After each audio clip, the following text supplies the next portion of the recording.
അത് മുൻ ഭരണസമിതിയുടെ കാര്യങ്ങളൊന്നും അങ്ങനെ എല്ലാ ഫയലുകളും എടുത്ത് വെച്ചിട്ട് പത്രസമ്മേളനം നടത്തി പറയേണ്ടെന്ന് കരുതിയിട്ടാണ് ഇത്രയും ദിവസം പറയാതിരുന്നത്. ഇനിയിപ്പോൾ പറയാതിരിക്കാൻ നിർവാഹമില്ല.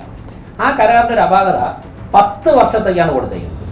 അപ്പോൾ 10 വർഷത്തേക്ക് കരാർ കൊടുത്തിട്ട് പോയിരിക്കുകയാണ്. അപ്പോൾ ഇവിടെയൊക്കെ വന്ന പാകപ്പഴകളും പാളിച്ചകളുമാണ് പുതിയ ഭരണസമിതിക്ക് ഇടപെടാൻ പരിമിതിയുണ്ട്. അദ്ദേഹം കൈവച്ചില്ലായിരുന്നെങ്കിൽ ഈ വിളക്കിൽശാല ഇങ്ങനെ ആവില്ലായിരുന്നു. ഈ മാലിന്യ സംസ്കരണം അവതാളത്തിലായത് അദ്ദേഹത്തിൻ്റെ ബുദ്ധിയാണ്. 1000 ലിറ്റർ കുടിവെള്ളം അരുവിക്കരയിൽ നിന്ന് കൊണ്ടുവന്നാൽ 400 ലിറ്റർ 600 ലിറ്റർ തിരുവനന്തപുരത്ത് എത്തുന്നുള്ളൂ. 400 ലിറ്റർ ലീക്കാവുകയാണ്. അത് ഇന്നോ ഇന്നലെയുള്ള കണ്ടെത്തലല്ല. അത് വർഷങ്ങൾക്ക് മുമ്പ് അതിൻ്റെ വാട്ടർ അതോറിറ്റിയും അതാത് സംസ്ഥാന സർക്കാരുകളും കണ്ടെത്തിയിട്ടുണ്ട്. അന്ന് ഭൂമിക്കടിയിലിട്ട പൈപ്പ് ആവശ്യത്തിനുള്ള നിലവാരമില്ലാത്ത പൈപ്പായിരുന്നു. പത്മനാഭസ്വാമി ക്ഷേത്രത്തിൻ്റെ മുൻപിൽ ടൂറിസം മാസങ്ങളോളം പുതിയ ഭരണസമിതി വന്നിട്ട് ടൂറിസത്തിനോട് സംസാരിച്ചു. ആ വിളക്കുകൾ ടൂറിസം തെളിയിച്ചില്ല. ശംഖുമുഖത്ത് കാണുന്ന ഈ ഇരുട്ടിൻ്റെ പ്രധാനപ്പെട്ട പ്രശ്നം ടൂറിസത്തിൻ്റെ ലൈറ്റ് തെളിയാത്തതാണ്. PWDക്കും കുറച്ച് ലൈറ്റുണ്ട്. അപ്പോൾ ഈ ലൈറ്റുകളൊക്കെ തന്നെ തെളിയാതിരിക്കുമ്പോഴേക്കും ഇതൊക്കെ കോർപ്പറേഷൻ്റെ ഉത്തരവാദിത്തമാണെന്ന തരത്തിൽ വ്യാഖ്യാനിക്കുന്നത് അവസാനിപ്പിക്കണമെന്നാണ് പറയാനുള്ളത്. ഫിനാൻസ് സ്റ്റാൻഡിംഗ് കമ്മിറ്റി 2026 സർക്കസ് കമ്പനിക്ക് ആർക്ക് കൊടുക്കണമെന്നുള്ള തീരുമാനിച്ച് ഉത്തരവിറക്കിയിരിക്കുകയാണ്. പുത്തരിക്കണ്ടം മൈതാനത്ത് ഏറ്റവും കൂടുതൽ മാർക്കറ്റുള്ള സമയം ഓണക്കാലമാണ്.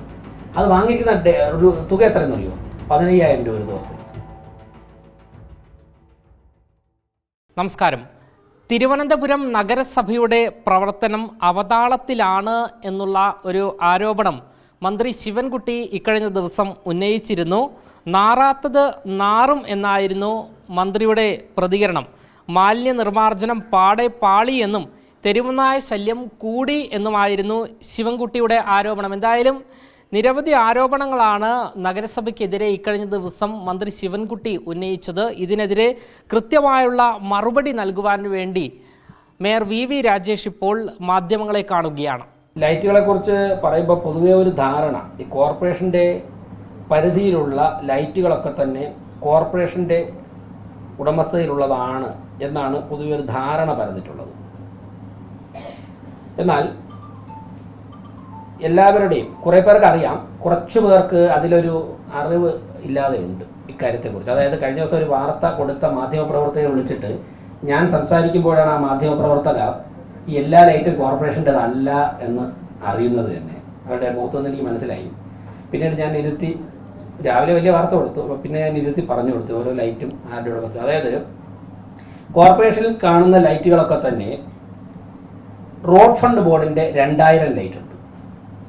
റോഡ് ഫണ്ട് ബോർഡിൻ്റെ ഉടമസ്ഥതയിലുള്ള അവർ സംസ്ഥാന സർക്കാരിൽ നിന്നും മെയിൻ്റനൻസിന് വേണ്ടി പണം വാങ്ങുന്ന 2000 ലൈറ്റുകൾ, ഉദ്ദേശം 2000, കുറച്ച് കൂടിയിരിക്കാം ലൈറ്റുണ്ട്.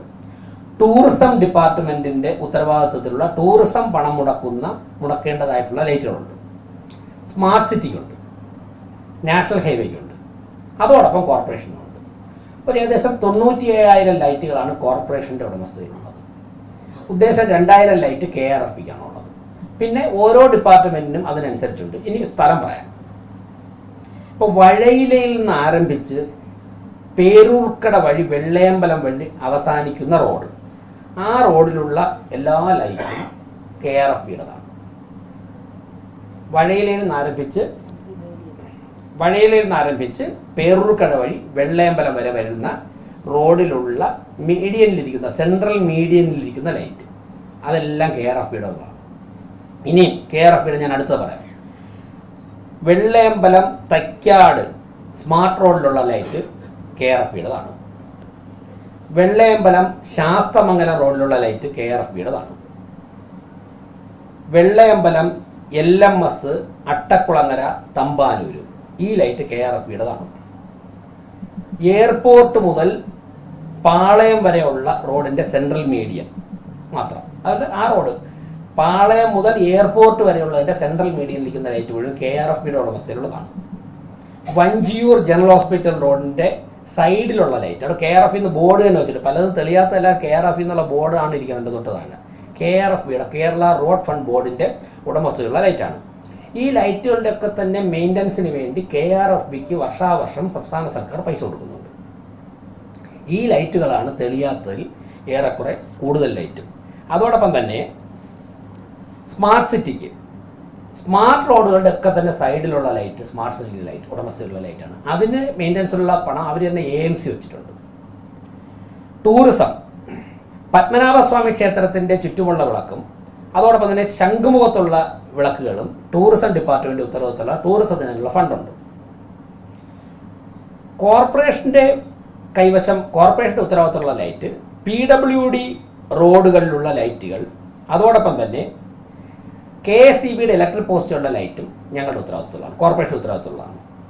മെയിനായിട്ട് ഇതാണ് ലൈറ്റുകളുടെ അവസ്ഥ. അപ്പോൾ ആ ലൈറ്റുകൾ കോർപ്പറേഷന്റെ ഉത്തരവാദിത്തമുള്ള ലൈറ്റുകളാണ് കോർപ്പറേഷന് മെയിൻ്റനൻസ് നടത്താൻ പറ്റുന്നത്. അത് നടത്തുവാനുള്ള ഉത്തരവാദിത്തം കോർപ്പറേഷനുള്ളൂ. മറ്റെല്ലാ ഡിപ്പാർട്ട്മെൻറ്റുകൾക്കും അതാത് ഡിപ്പാർട്ട്മെൻറ്റുകൾ ഫണ്ട് കൊടുക്കുന്നുണ്ട്. എൻ്റെ അഭിപ്രായത്തിൽ ഈ മാധ്യമ സമ്മേളനം കഴിഞ്ഞ് ഇന്ന് തന്നെ, അല്ലെങ്കിൽ കിട്ടുന്ന സമയത്ത് നിങ്ങൾ KRFBയിൽ പോകണം. KRFBയിൽ പോയിട്ട് ഞാൻ ഈ ലിസ്റ്റ് വേണമെങ്കിൽ നിങ്ങൾക്ക് എല്ലാവർക്കും തരാം. ഈ ലൈറ്റുകൾ എന്തുകൊണ്ട് പ്രകാശിക്കുന്നില്ല? ഈ ലൈറ്റുകൾ കഴിഞ്ഞ ദിവസവും ഇതിനു വേണ്ടി യോഗം വിളിച്ചു. KRFBയുടെ ഉദ്യോഗസ്ഥരെ വിളിച്ച് യോഗം നടത്തുകയും അവരുടെ സാന്നിധ്യത്തിൽ ഇതെല്ലാം പ്രകാശിക്കുന്നില്ലെന്ന് ബോധ്യപ്പെടുത്തുകയും ചെയ്തു. എന്നിട്ട് KRFB ഒരു നടപടി സ്വീകരിച്ചിട്ടില്ല. പത്മനാഭസ്വാമി ക്ഷേത്രത്തിന്റെ മുൻപിൽ ടൂറിസം മാസങ്ങളോളം പുതിയ ഭരണസമിതി വന്നിട്ട് ടൂറിസത്തിനോട് സംസാരിച്ചു. ആ വിളക്കുകൾ ടൂറിസം തെളിയിച്ചിട്ടില്ല. ശംഖുമുഖത്ത് കാണുന്ന ഈ ഇരുട്ടിന്റെ പ്രധാനപ്പെട്ട പ്രശ്നം ടൂറിസത്തിന്റെ ലൈറ്റ് തെളിയാത്തതാണ്. PWDക്കും കുറച്ച് ലൈറ്റ് ഉണ്ട്. അപ്പോൾ ഈ ലൈറ്റുകളൊക്കെ തന്നെ തെളിയാതിരിക്കുമ്പോഴേക്കും ഇതൊക്കെ കോർപ്പറേഷന്റെ ഉത്തരവാദിത്തമാണെന്ന തരത്തിൽ വ്യാഖ്യാനിക്കുന്നത് അവസാനിപ്പിക്കണമെന്നാണ് പറയുവാനുള്ളത്. കോർപ്പറേഷന്റെ ഉത്തരവാദിത്തമുള്ള ലൈറ്റുകൾ 48 മണിക്കൂറിലപ്പുറം അണഞ്ഞു കിടന്നാൽ, രാത്രി കാലങ്ങളിൽ അണഞ്ഞു കിടന്നാൽ ആ കമ്പനികൾക്ക് ഫൈൻ ഈടാക്കുന്നുണ്ട്. ഇനി കോർപ്പറേഷന്റെ കാര്യത്തിൽ പറയാം. മുൻ ഭരണസമിതി 3 കമ്പനികൾക്കാണ് കോർപ്പറേഷൻ ലൈറ്റുകൾ തെളിയിക്കുവാനുള്ള കരാർ കൊടുത്തിട്ടുള്ളത്. ആ കരാറിന്റെ വിശദാംശങ്ങൾ ആർക്ക് വേണമെങ്കിലും പരിശോധിക്കാം, ഫയലിലൂടെ ഇരിപ്പുണ്ട്. ആ കരാറിൽ ഞങ്ങൾ കണ്ട ഒരു അപാകത, അത് മുൻ ഭരണസമിതിയുടെ കാര്യങ്ങളൊന്നും അങ്ങനെ എല്ലാ ഫയലുകളും എടുത്ത് വെച്ചിട്ട് പത്രസമ്മേളനം നടത്തി പറയേണ്ടെന്ന് കരുതിയിട്ടാണ് ഇത്രയും ദിവസം പറയാതിരുന്നത്. ഇനിയിപ്പോൾ പറയാതിരിക്കാൻ നിർവാഹമില്ല. ആ കരാറിന്റെ ഒരു അപാകത 10 വർഷത്തേക്കാണ് കൊടുത്തേക്കുന്നത്. അത് 10 വർഷത്തേക്ക് ഇനി ആർക്കും അതിൽ ഇടപെടാൻ പറ്റരുത്. അത് അങ്ങനെ ഒരു തദ്ദേശ സ്വയംഭരണ സ്ഥാപനത്തിന് എങ്ങനെ കൊടുക്കാൻ പറ്റുന്നത്? 10 വർഷത്തേക്ക് 3 കമ്പനികളെ വിളിച്ചിട്ട് എന്ത് പ്രോസസ്സാണ് അവർ കംപ്ലൈൻറ്റ് ചെയ്തതെന്ന് അറിയില്ല, പരിശോധിക്കേണ്ടതായിട്ടുണ്ട്. ഒരു പക്ഷേ ലീഗേജൊക്കെ പക്കയാണോ ആയിരുന്നു എന്നൊക്കെ നോക്കേണ്ടതായിട്ടുണ്ട്. ഞാൻ അതിൽ കടക്കുന്നില്ല. അന്ന് തന്നെ ഇതിലെ അനോമലീസ് വിലയിരുത്തിയിട്ട് പ്രതിപക്ഷത്തിരുന്ന BJP വളരെ ശക്തമായിട്ട് ഞങ്ങൾ നടത്തിയ ഒരു സമരം അത് തന്നെയായിരുന്നു. വളരെ പ്രക്ഷോഭം പറഞ്ഞു. 10 വർഷത്തേക്ക് ഒരു കമ്പനിക്ക് കൊടുക്കാൻ പാടില്ല, ലക്ഷക്കണക്കിന് രൂപകൾ കൊടുക്കാൻ പാടില്ല, കൊടുക്കാൻ പാടില്ല എന്ന് പറഞ്ഞിട്ടിരുന്നു. അപ്പോൾ 10 വർഷത്തേക്കാണ് 3 കമ്പനികൾ കൊടുത്തിരിക്കുന്നത്. ആ കരാറിന്റെ കാര്യത്തിൽ ഞങ്ങൾ വിശദമായ ചർച്ചയും പഠനവും ആവശ്യമുണ്ട്. ആ കരാർ ആർക്കോണി പരിശോധിക്കാൻ ഇവിടെ ഇരിപ്പുണ്ട്. മറ്റൊന്ന് ഹൈമാസ് ലൈറ്റ് ഇതുപോലെ 10 വർഷത്തേക്കാണ് കൊടുത്തിരിക്കുന്നത് വേറൊരു കമ്പനിക്ക്. അപ്പോൾ 10 വർഷത്തേക്ക് കരാറ് കൊടുത്തിട്ട് പോയിരിക്കുകയാണ്. അപ്പോൾ ഇവിടെയൊക്കെ വന്ന പാകപ്പഴകളും പാളിച്ചകളുമാണ്. പുതിയ ഭരണസമിതിക്ക് ഇടപെടാൻ പരിമിതിയുണ്ട്. വളരെ അവധാനതയോട് കൈകാര്യം ചെയ്ത് നാളെ ഹൈക്കോടതിയിലൊക്കെ കേസ് വന്നു കഴിഞ്ഞാൽ വർഷങ്ങളോളം ആ കേസ് അവിടെ കിടക്കുകയും ലൈറ്റുകൾ അണഞ്ഞു കിടക്കുകയും ചെയ്യും. അപ്പോൾ വളരെ സൂക്ഷ്മതയോടെ മാത്രം പോകേണ്ട പാതകളിലൂടെ പോകാൻ ഉള്ള പരിശ്രമമാണ് ഞങ്ങൾ നടത്തിക്കൊണ്ടിരിക്കുന്നത്. 10 വർഷത്തെ കരാറ് എവിടെയെങ്കിലുമൊക്കെ ഞങ്ങളുടെ ശ്രദ്ധയിൽ ഒരു ഭരണസമിതിയും ഇങ്ങനെ കൊടുത്തതായിട്ട് ഞങ്ങൾ ഒരുപാട് സ്ഥലമൊന്നും ഭരിച്ചിട്ടില്ല, കേട്ടിട്ടില്ല. ഇനി വേറൊരു കലാപരിപാടി കൂടെ പറയാം.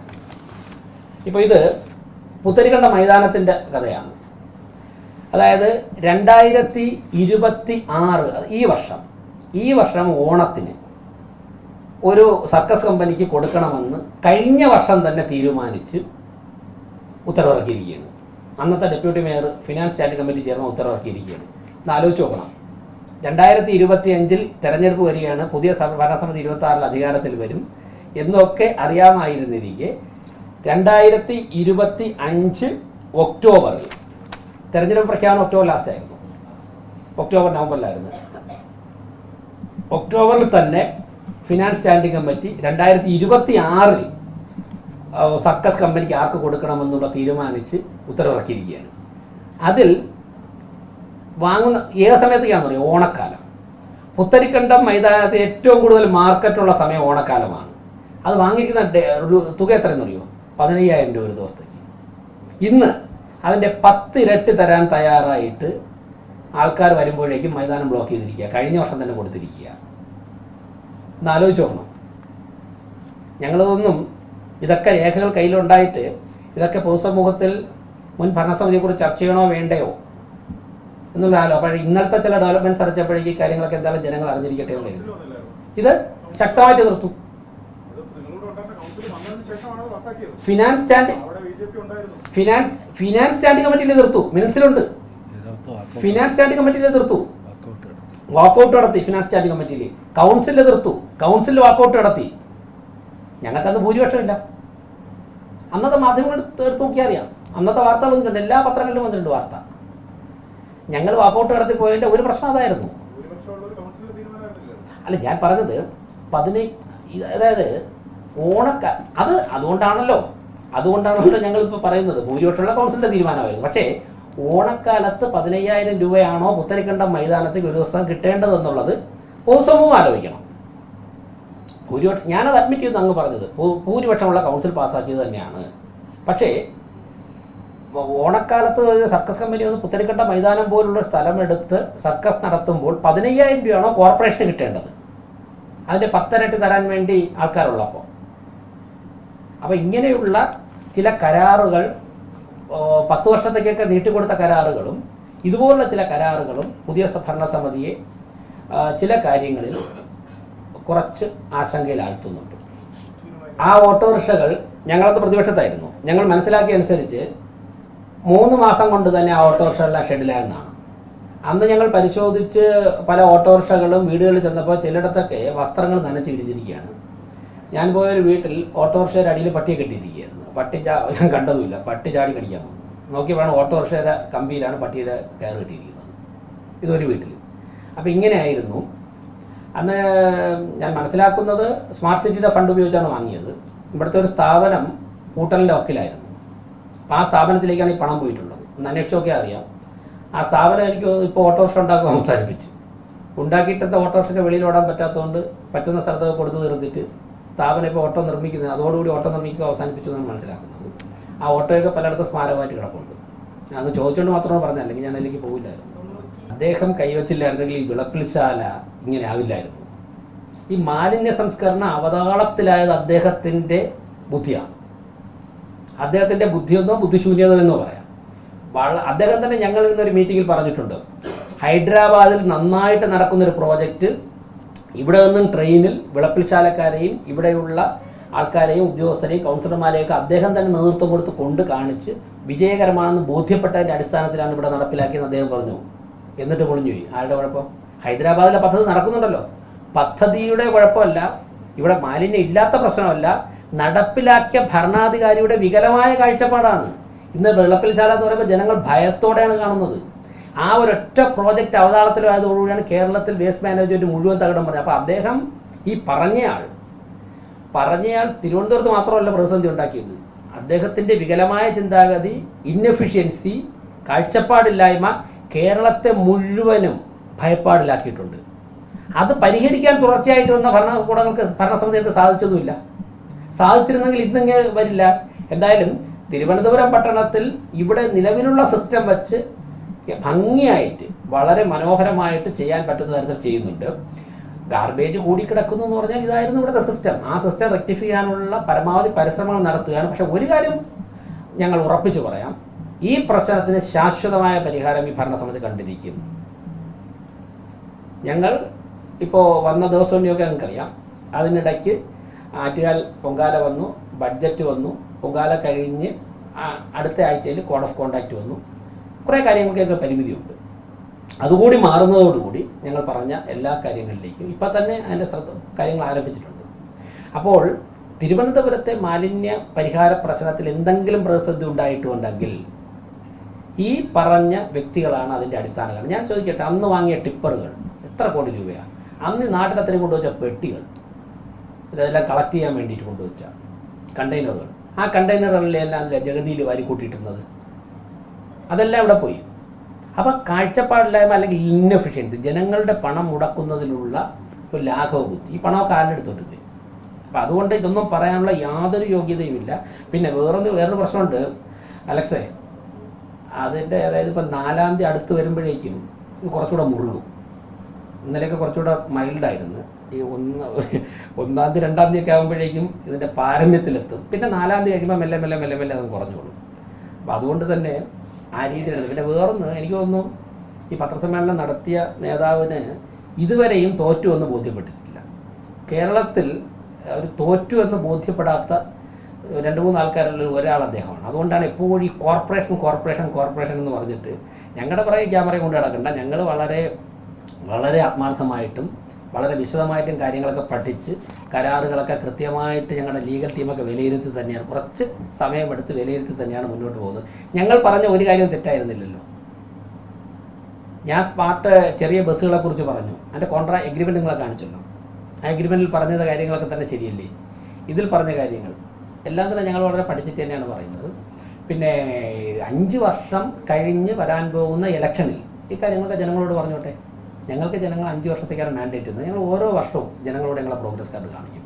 അപ്പോൾ ഈ 3 മാസം ആകുമ്പോൾ തന്നെ ഇങ്ങനെ നടന്ന് അധികാരം പോകുമ്പോൾ ഇങ്ങനെ നടന്ന് പ്രതിസന്ധിയിലായാലാ. മാത്രമല്ല ഈ പറഞ്ഞ വ്യക്തി കഴിഞ്ഞ ഒരു 40 വർഷം കൊണ്ട് ഒരു 5 കൊല്ലം ഒഴികെ ഏറ്റവും പ്രധാനപ്പെട്ട ചുമതലകളുണ്ട്. ഗ്രാമപഞ്ചായത്ത് പ്രസിഡന്റ് ആയിട്ടുണ്ട്, മേയറായിട്ടുണ്ട്, MLA ആയിട്ടുണ്ട്, മന്ത്രിയായിരുന്നിട്ടുണ്ട്. അതിലൊരു 60% സമയവും ഭരിച്ച അദ്ദേഹത്തിൻ്റെ രാഷ്ട്രീയ പാർട്ടി തന്നെയാണ്. തിരുവനന്തപുരം കേന്ദ്രീകരിച്ച് വർഷങ്ങളുണ്ട്. എന്നിട്ട് ഈ പ്രശ്നങ്ങളൊന്നും പരിഹരിക്കാൻ സാധിച്ചില്ലെങ്കിൽ അവർക്ക് സാധിച്ചില്ലല്ലോ. ഞങ്ങൾക്ക് 90 ദിവസമല്ലേ ഉള്ളൂ. ഞാൻ രാഷ്ട്രീയ നേതൃത്വത്തിൻ്റെ ശൈലികളെയും കുറിച്ചാണ് ഞാൻ പറഞ്ഞത്. പിന്നെ അങ്ങ് പറഞ്ഞതിൽ ഒരു വാക്ക് അഡ്രസ്സ് ചെയ്യേണ്ടതായിട്ടുണ്ട്, കുടിവെള്ളം. അത് അഡ്രസ്സ് ചെയ്യണം. ഇന്നലെ പത്രസമ്മേളനം ചോദിക്കാതെ കുടിവെള്ളം 1000 ലിറ്റർ കുടിവെള്ളം ഞാൻ ആവർത്തിച്ച് പറഞ്ഞുകൊണ്ടിരിക്കുന്നു. 1000 ലിറ്റർ കുടിവെള്ളം അരുവിക്കരയിൽ നിന്ന് കൊണ്ടുവന്നാൽ 400 ലിറ്റർ 600 ലിറ്റർ തിരുവനന്തപുരത്ത് എത്തുന്നുള്ളൂ. 400 ലിറ്റർ ലീക്കാവുകയാണ്. അത് ഇന്നോ ഇന്നലെയുള്ള കണ്ടെത്തലല്ല. അത് വർഷങ്ങൾക്ക് മുമ്പ് തന്നെ വാട്ടർ അതോറിറ്റിയും അതാത് സംസ്ഥാന സർക്കാരുകളും കണ്ടെത്തിയിട്ടുണ്ട്. അന്ന് ഭൂമിക്കടിയിലിട്ട പൈപ്പ് ആവശ്യത്തിനുള്ള നിലവാരമില്ലാത്ത പൈപ്പായിരുന്നു. അതുകൊണ്ടാണ് ഈ ലീക്കേജ് ഉണ്ടാകുന്നത്. പിന്നെ 30 വർഷം കഴിയുമ്പോൾ പൈപ്പ് മാറ്റേണ്ടതായിട്ടുണ്ടായിരുന്നു. 30 വർഷം കഴിഞ്ഞപ്പോഴേക്കും ആ പൈപ്പ് മാറ്റാൻ വേണ്ടി ഇവരെന്ത് നടപടി സ്വീകരിച്ചിട്ടുണ്ട്? ഇപ്പോൾ കുടിവെള്ള പ്രശ്നം കോർപ്പറേഷനെ നേക്കി ചോദിക്കുമ്പോൾ ഞാൻ തിരിച്ച് ലളിതമായിട്ടൊരു ചോദ്യം ചോദിക്കട്ടെ. നമ്മൾ ഈ കുടിവെള്ളത്തിന് ബില്ലടയ്ക്കുന്നത് എവിടെയാണ്? കോർപ്പറേഷനിലാണ്. പിന്നെ എന്താ കോർപ്പറേഷനോട് ചോദിക്കുന്നത്? കുടിവെള്ളത്തിന് ചോദിക്കരുതെന്ന് പറയുന്നില്ല. കുടിവെള്ളത്തിന് ബില്ലടയ്ക്കുന്ന വാട്ടർ അതോറിറ്റി ഇല്ലല്ലേ? അപ്പോൾ വാട്ടർ അതോറിറ്റി അല്ലേ അതിൻ്റെ അതോറിറ്റി? അതിനല്ലേ ഒരു മന്ത്രാലയം ഉള്ളത്. വാട്ടർ അതോറിറ്റി എന്തുകൊണ്ട് അഡ്രസ്സ് ചെയ്യുന്നില്ല? ഞങ്ങൾ കോർപ്പറേഷൻ ചെയ്യുന്നത് എന്താണ്? ഒരു തദ്ദേശ സ്വയംഭരണ സ്ഥാപനം, ജനങ്ങളുമായി ഏറ്റവും അടുത്ത് നിൽക്കുന്ന സ്ഥാപനം എന്നുള്ളവർക്ക് ജനങ്ങളുടെ ജീവിതത്തിലെ എല്ലാ ബുദ്ധിമുട്ടിലും ഞങ്ങൾ അങ്ങോട്ട് പോയിട്ട് ഇടപെടേണ്ട പ്രസ്ഥാനമെന്നാണ് വിശ്വസിക്കുന്നത്. അതിൻ്റെ അടിസ്ഥാനത്തിൽ കോർപ്പറേഷൻ്റെ ഓൺ ഫണ്ട് ഉപയോഗിച്ച്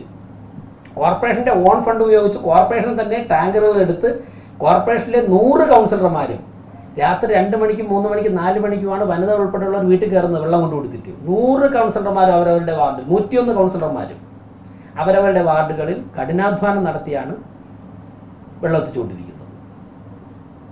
അപ്പോൾ വെള്ളം കൊടുക്കേണ്ടത് വാട്ടർ അതോറിറ്റിയുടെ ഉത്തരവാദിത്തമാണ്. പക്ഷേ ഞങ്ങളെ കൊണ്ട് ചെയ്യാൻ പറ്റുന്നതല്ല. പരമാവധി ഞങ്ങൾ അങ്ങോട്ട് ഇടപെട്ട് ചെയ്യുകയാണ്. അപ്പോൾ കുടിവെള്ളത്തിൻ്റെ പ്രശ്നമൊക്കെ അവിടെ മന്ത്രിയോടാണ് ചോദിക്കേണ്ടത്. ഞങ്ങൾക്കിപ്പോൾ ചെയ്യാൻ കഴിയുന്ന ഈ പരിമിതിക്കകത്തുനിന്നുകൊണ്ട് ചെയ്യാൻ കഴിയുന്നതാണ് ഫില്ലിംഗ് പോയിന്റുകളിൽ പോയി ടാങ്കർ എടുത്ത് വെള്ളം എത്തിക്കുന്നതാണ് ഇപ്പം ഞങ്ങൾക്ക് ചെയ്യാൻ സാധിക്കുന്നത്. ഞങ്ങൾ ഒരു പരാതിയില്ലാതെ 24 മണിക്കൂറും ഫില്ലിംഗ് പോയിന്റിൽ ഉദ്യോഗസ്ഥരെ ഇട്ട് ഹെൽത്ത് സ്റ്റാൻഡിംഗ് കമ്മിറ്റി ചെയർമാൻ നേരിട്ട് തന്നെ മോണിറ്റർ ചെയ്ത് ഇവിടെ നിന്നൊരു ഹെൽത്ത് സൂപ്പർവൈസർ അതിന് കൊടുത്തിട്ടുണ്ട്. അദ്ദേഹം മോണിറ്റർ ചെയ്ത് ഞങ്ങൾ പരമാവധി എത്തിക്കുന്നുണ്ട്. ഇനി സംസ്ഥാന സർക്കാരും കേന്ദ്ര സർക്കാരും ഇടപെട്ടുകൊണ്ട് വലിയൊരു പ്രോജക്റ്റ് ആവിഷ്കരിച്ച് നടപ്പിലാക്കിയാൽ മാത്രമേ, ഇപ്പോൾ തുടങ്ങിയാൽ മാത്രമേ 2 വർഷമെങ്കിലും കഴിഞ്ഞാൽ ഈ പ്രശ്നം തിരുവനന്തപുരത്ത് പരിഹരിക്കപ്പെടുകയുള്ളൂ. അതിൻ്റെ ചർച്ചകൾ നിങ്ങൾ ആരംഭിച്ചിട്ടുണ്ട്. ഞങ്ങൾ കേന്ദ്ര സർക്കാരുമായിട്ട് കമ്മ്യൂണിക്കേറ്റ് ചെയ്തിട്ടുണ്ട്. വ്യക്തിപരമായ സംഭാഷണങ്ങൾ പറഞ്ഞിട്ടുണ്ട്.